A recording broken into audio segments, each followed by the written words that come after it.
Shri T K Govindan master 4 minute. Sir, ഞാൻ ഈ നന്ദി പ്രമേയത്തിനെ പൂർണ്ണമായി പിന്തുണയ്ക്കുകയാണ്. അങ്ങനെ പിന്തുണക്കാൻ കാരണം കേരളത്തിൻ്റെ സമഗ്രമായ വികസനത്തിനും ജനക്ഷേമത്തിനും ഉതകുന്ന ഒട്ടേറെ പദ്ധതികൾ ഇതിലുണ്ട് എന്ന കാരണത്താലാണ് ഞാനിതിനെ പിന്തുണക്കുന്നത്. പ്രത്യേകിച്ചും ഇവിടെ ചെറിയ കുട്ടികൾ മുതൽ വയോജനങ്ങൾ വരെയുള്ള ആളുകളുടെ ക്ഷേമത്തെ ഈ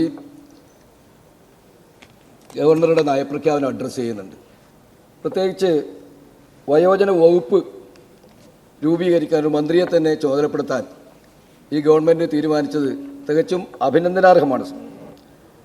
അതുപോലെ തന്നെ ആരോഗ്യ ഇൻഷുറൻസ് 25 ലക്ഷത്തിൻ്റെ ആരോഗ്യ ഇൻഷുറൻസ് തീർച്ചയായിട്ടും ഏറെ പാവപ്പെട്ടവർക്ക് പ്രയോജനം ചെയ്യുന്നതാണ്. അങ്ങനെ ഒട്ടേറെ കാര്യങ്ങൾ ഇതിനകത്തുണ്ട് എന്നതുകൊണ്ട് തന്നെയാണ് ഈ നന്ദി പ്രമേയത്തിനെ പിന്തുണക്കുന്നത്. അതോടൊപ്പം ഇവിടെ ചില കാര്യങ്ങളിൽ രാഷ്ട്രീയമായിട്ടുള്ള പ്രശ്നങ്ങൾ ഇവിടെ ചർച്ച ചെയ്യപ്പെട്ടിട്ടുണ്ട് സാർ.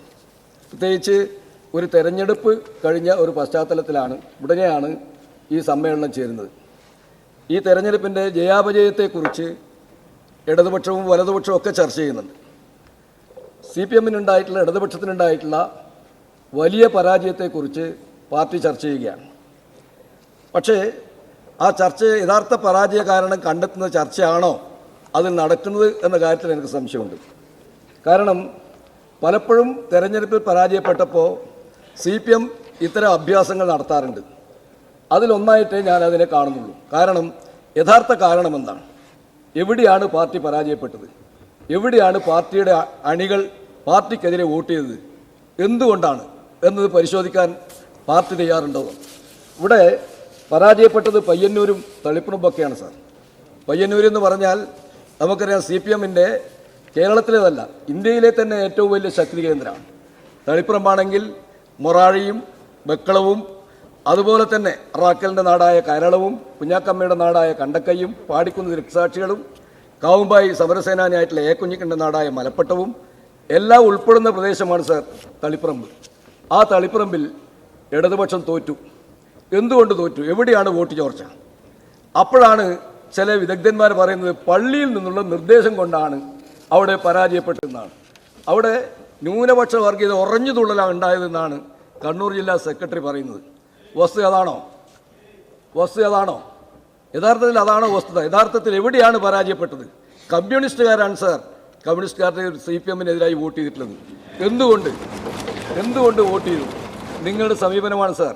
തിരുത്തണം. ഇവിടെ കഴിഞ്ഞ ഗവൺമെൻറ് ഒന്നും ചെയ്തിട്ടില്ല എന്നൊന്നും ഞാൻ പറയില്ല. പല നല്ല കാര്യങ്ങൾ ചെയ്തിട്ടുണ്ട്. എന്നിട്ടും 35 സീറ്റിലേക്ക് എന്തുകൊണ്ട് ഇടതുപക്ഷം ഒതുങ്ങി?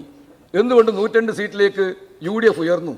അവിടെയാണ് സാർ പരിശോധിക്കേണ്ടത്. അവിടെ നിങ്ങൾ കാണേണ്ടത് ജനാധിപത്യം എന്നത് CPM അംഗീകരിച്ചു കൊടുത്തില്ല. ജനാധിപത്യം അംഗീകരിച്ചില്ല. പാർട്ടിയിൽ ചർച്ച ചെയ്ത് പാർട്ടിയിൽ പറയുന്ന കാര്യങ്ങൾക്ക് പരിഗണന കൊടുത്തില്ല. നിങ്ങൾ അടിച്ചേൽപ്പ് അധികാരത്തിൻ്റെ അന്ധത ബാധിച്ചത് നേതൃത്വം അതായിരുന്നു ഉണ്ടായിരുന്നത്. അതുകൊണ്ട് തന്നെ താഴെ കടയുന്ന ചർച്ചകൾക്ക് കേൾക്കാൻ അവർ പരിഗണിക്കാൻ അവർ തയ്യാറായില്ല. അതിൻ്റെ ഫലമാണ് സാർ പരാജയപ്പെട്ടത്.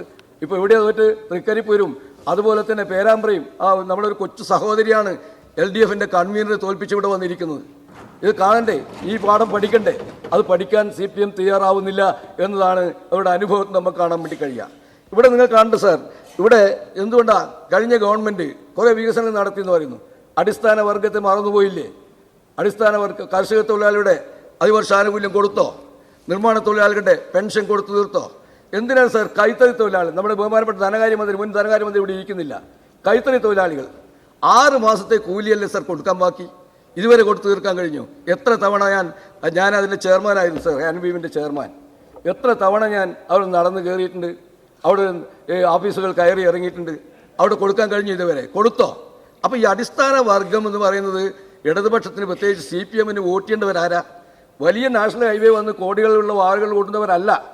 അതൊക്കെ വേണം. പക്ഷേ നമ്മൾ മറന്നു പോകരുത്. നമ്മൾ അടിസ്ഥാന വർഗത്തെ മറന്നു പോകരുത്. ആ മറന്നുപോയതിൻ്റെ ഫലമാണ് സാർ ഇടതുപക്ഷം ഇന്ന് അനുഭവിച്ചത്. അവരാണ് വോട്ട് മാറി ചെയ്തത്. അതുകൊണ്ടാണ് CPM കേന്ദ്രത്തിൽ വോട്ട് പരാജയപ്പെട്ടത്. അവിടെ നമ്മൾ ആ പാഠം ഇനിയും പഠിക്കാൻ അവർ തയ്യാറാവണം എന്നാണ് എനിക്ക് പറയാനുള്ള കാര്യം. മറ്റൊരു കാര്യം സാർ, ഇവിടെ നമുക്കറിയാം, ഇവിടെ BJP-യുടെ ബഹുമാനരായ 3 MLA-മാർ ഇവിടെ വന്നിരിക്കുന്നത് കേരള നിയമസഭയിൽ ആദ്യമാണ്. മുമ്പ് അബദ്ധത്തിൽ ഒരാൾ വന്നെങ്കിൽ ഇന്ന് 3 പേരായിട്ടുണ്ട്. നാളെ അത് എത്ര പേരാണെന്ന് നമുക്ക് പറയാൻ കഴിയില്ല. കേരള രാഷ്ട്രീയം അതീവ ദുരിതമായ ഒരു അവസ്ഥയിലേക്കാണ് നീങ്ങിക്കൊണ്ടിരിക്കുന്നത് എന്നത് ഇടതുപക്ഷവും വലതുപക്ഷവും ഒന്ന് വിലയിരുത്തി പോകണമെന്നുള്ള അഭിപ്രായമാണ് സാർ ഉള്ളത്. കാരണം BJPയുടെ വളർച്ച നമുക്കറിയാം. ബംഗാളിൻ്റെ അനുഭവം നമ്മുടെ മുമ്പിലുണ്ട്. ബംഗാളിൽ അവിടെ കോൺഗ്രസും CPM-ഉം തമ്മിൽ തല്ലിയവരാണ്. വലിയ സംഘർഷമായിരുന്നു.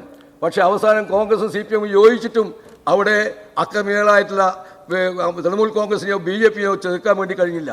കാരണം അപ്പോഴേക്കും CPM തകർന്നു, കോൺഗ്രസും തകർന്നു. യഥാർത്ഥ കേരള രാഷ്ട്രീയം അതിലേക്കാണ് പോകുന്നത് സാർ. ഇവിടെ അന്ധമായ കോൺഗ്രസ് വിരോധം വെച്ചുകൊണ്ട് എത്ര കാലം CPM-ന് മുമ്പോട്ട് പോകാൻ കഴിയും? അന്ധമായ മാർക്സിസ്റ്റ് വിരോധം വെച്ചുകൊണ്ട് കോൺഗ്രസിന് മുന്നോട്ട് പോകാൻ വേണ്ടി കഴിയുക? ആ നിലയിലേക്കൂടെ വർഗീയ ശക്തികൾ ശക്തിപ്പെടുകയാണ് സാർ. ഈ രാഷ്ട്രീയത്തിൻ്റെ ആപത്ത് കാണാൻ, അത് തിരിച്ചറിയാൻ കേരളത്തിലെ ഇടതുപക്ഷത്തിനും വലതുപക്ഷത്തിനും സാധിക്കണം. അത് കേരളം നേരിടുന്ന ഏറ്റവും വലിയൊരു പ്രതിസന്ധിയായിട്ടാണ് സാർ ഞാൻ കാണുന്നത്. അതുപോലെ തന്നെ പുതിയ ഇവിടെ ചില നിർദ്ദേശങ്ങൾ അവസാനിപ്പിക്കുകയാണ്. പുതിയ ചില നിർദ്ദേശങ്ങൾ വന്നിട്ടുണ്ട്. അതിലൊന്ന് ഈ റെയിലിനെ പറ്റിയുള്ള നിർദ്ദേശമാണ്. ആ റെയിലിനെ പറ്റിയുള്ള നിർദ്ദേശം വന്നപ്പോൾ ആ നിർദ്ദേശം അത് കണ്ണൂർ വരെയല്ല സാർ, അത് കാസർഗോഡ് വരെയാണ്. കാസർഗോഡ് ഈ സംസ്ഥാനത്തിൻ്റെ ഭാഗമാണെന്നുള്ളത് മറന്നു പോകരുത്. കാസർഗോഡ് വരെ നിൽക്കണം. മറ്റൊരു കാര്യം കൂടി ഞാൻ പറയുകയാണ്. CPM-ൻ്റെ സഹായക്കൂടെ അഭ്യർത്ഥനയുള്ളത്, ഈ അസഹിഷ്ണുത നിങ്ങൾ അവസാനിപ്പിക്കണം. ഇപ്പം നാട്ടിൽ കാണുന്ന അസഹിഷ്ണുത സാർ നിങ്ങൾ നോക്കണം സാർ. എൻ്റെ നാട്ടിൽ എന്നെ കൂവിക്കാൻ ആളുണ്ടാക്കിയവർ എന്നെ കൂവി സാർ. പക്ഷേ ആ ബൂത്തിൽ എനിക്കുണ്ടായിട്ടുള്ള വോട്ട് കാണണം. അതാണ് പാഠം പഠിക്കേണ്ടത്. വലിയ വോട്ടിൻ്റെ ഭൂരിപക്ഷമാണ് ആ കൂവിയ ബൂത്തിൽ എനിക്കുണ്ടായിട്ടുള്ളത്. മലപ്പട്ടം എന്ന് പറയുന്ന നാട്ടിൽ പാർട്ടി നിങ്ങൾക്ക് എല്ലാവർക്കും അറിയാം. മലപ്പട്ടം ഈ കേരളമാകെ അറിയപ്പെടുന്ന നാടാണ്, പാർട്ടിയുടെ കേന്ദ്രമാണ്. അവിടെ LDF UDF ഞാനും എതിർ സ്ഥാനാർത്ഥി നമ്മൾ വോട്ട് കേവലം 600 വോട്ടിൽ ഒതുങ്ങി എന്നത് മറന്നു പോകരുത്. വഴിയിലുണ്ട് സാർ, ആന്തൂരുണ്ട് സാർ, മൊറാഴിയുണ്ട്. സംസ്ഥാന സെക്രട്ടറിയുടെയും സ്ഥാനാർത്ഥിയുടെയും നാടായ മൊറാഴി ഉൾപ്പെടുന്ന ആന്തൂര്, അവിടെ 4,000 വോട്ടിൻ്റെ കുറവാണ് അവിടെ CPM-ന് വന്നു ചേർന്നത്. ഇതെല്ലാം കാണണം. ഇത് നിങ്ങൾ അസഹിഷ്ണുതയിൽ നിന്ന് വരുന്നതാണ്. ആ അസഹിഷ്ണുത അവസാനിപ്പിക്കണം സാർ.